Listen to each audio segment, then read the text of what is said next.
Right now, Lexus is bigger than ever, and what better time for the brand to introduce its smallest ever model? It's this little car here, the LBX. It's an all-new nameplate, but also a challenge for the brand, as it'll need to convince buyers that it can fit its full luxury promise into such a compact package. Does it have what it takes? Let's take a look. The LBX arrives in Australia in 3 hybrid-only variants, and it kicks off from a new and more accessible price point for Lexus. There's the base model luxury 2-wheel drive grade, the mid-spec sports luxury 2-wheel drive, and the top-spec sports luxury all-wheel drive. See the prices for them on your screen now. With a price just under that 50k mark, the LBX manages to undercut its key rivals like the outgoing Audi Q2 and the Mercedes-Benz GLA, although it's even smaller than those two and by quite a margin as well. In terms of standard equipment, there's things like 18-inch alloy wheels, LED headlights, a 9.8-inch multimedia touchscreen, and a 12.3-inch digital instrument cluster on both trim levels, with wireless Apple CarPlay and Android Auto, as well as heated front seats with power adjust.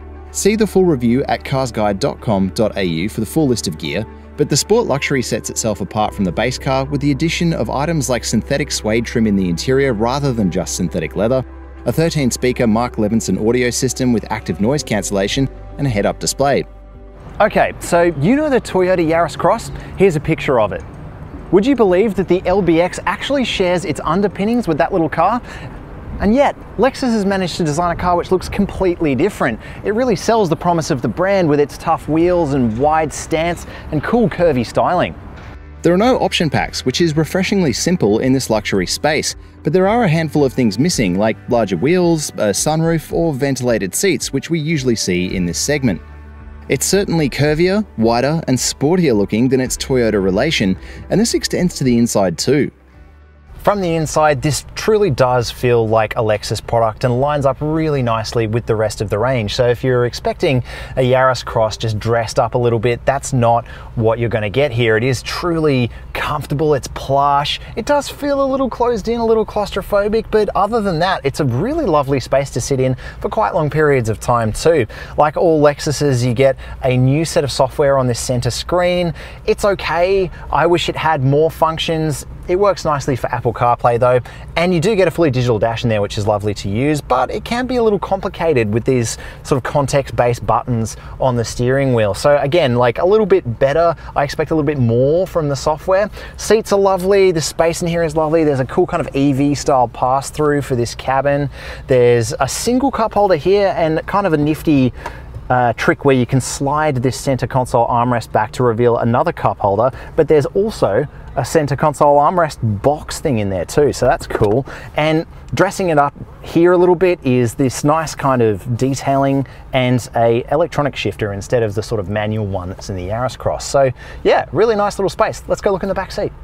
Okay, so here in the back seat of the LBX, it's less impressive than the front seat. Yes, you still get all these lovely plush trims in here and there's hardly a hard plastic to be seen. And yes, the seat is pretty comfortable, but as you can see, behind my own seating position there, I'm 182 centimeters tall, my knees are almost hard up against that front seat. So maybe not the most comfortable space to be for a tall adult back here. In terms of amenities, you also get a small bottle holder in the door, but none in a drop-down armrest.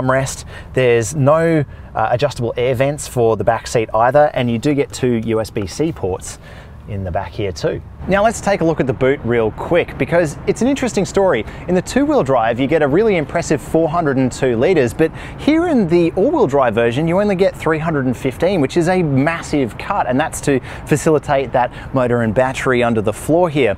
Under the floor of both cars, there's only a repair kit.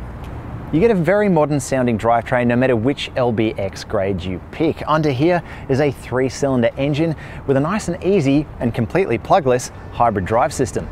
Max power figures sound low for the luxury segment, but they are more powerful than the mechanically related Yaris Cross. See those figures on your screen now, but with hybrid assist, it brings the total maximum to a more decent sounding 100 kilowatts. The all-wheel drive version, meanwhile, adds a second weaker electric motor on the rear axle.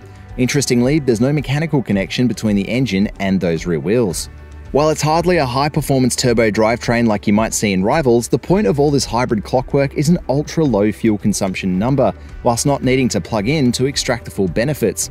As a result, see the impressive combined official fuel claim on your screen now. As with all hybrids though, they're best suited to around town, and our brief extra urban drive program produced a slightly higher number, a little over 5 litres to 100 kilometres. Importantly, CO2 emissions are also low enough that they won't fall afoul of the government's proposed incoming new vehicle efficiency standards. So LBX, what's it like to drive? Well, I think you might be surprised. Even though this is the smallest Lexus, I think the brand's imbued this little car with a lot of what makes a Lexus feel like a Lexus, and that's to do with this nicely damped steering tune, a lot to do with the cabin ambience in here, which is really quite nice, and the suspension tune's quite lovely as well. The brand's done a lot of work to make the electric motor work a little bit harder and to quieten down this little 3-cylinder engine, which is notably a little noisy in the Yaris Cross. But in the LBX, it's still not perfect. It still does break into the cabin, especially when you're traveling a bit faster, that kind of 70, 80 kilometer an hour kind of bracket.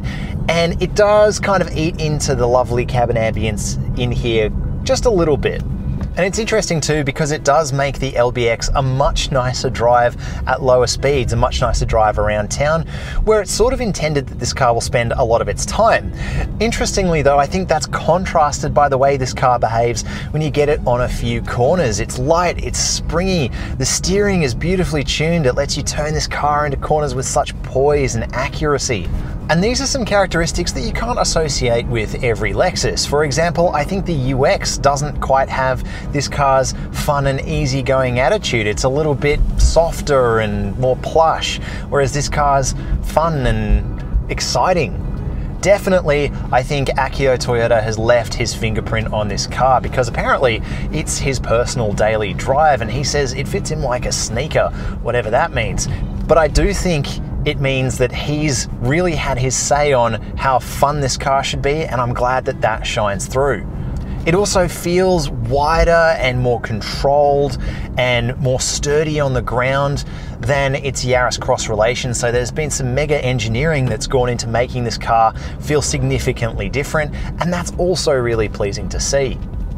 But while it is a lot of fun to steer, it's not particularly powerful. This hybrid electric drivetrain offers just 100 kilowatts, and that's combined, and it just doesn't really hold a candle to a lot of its turbocharged premium rivals. It doesn't have that kind of snappy, robust performance that you might expect from a car that costs this much. So just keep that in mind. Yes, it's fun to drive, but no, it's not fast.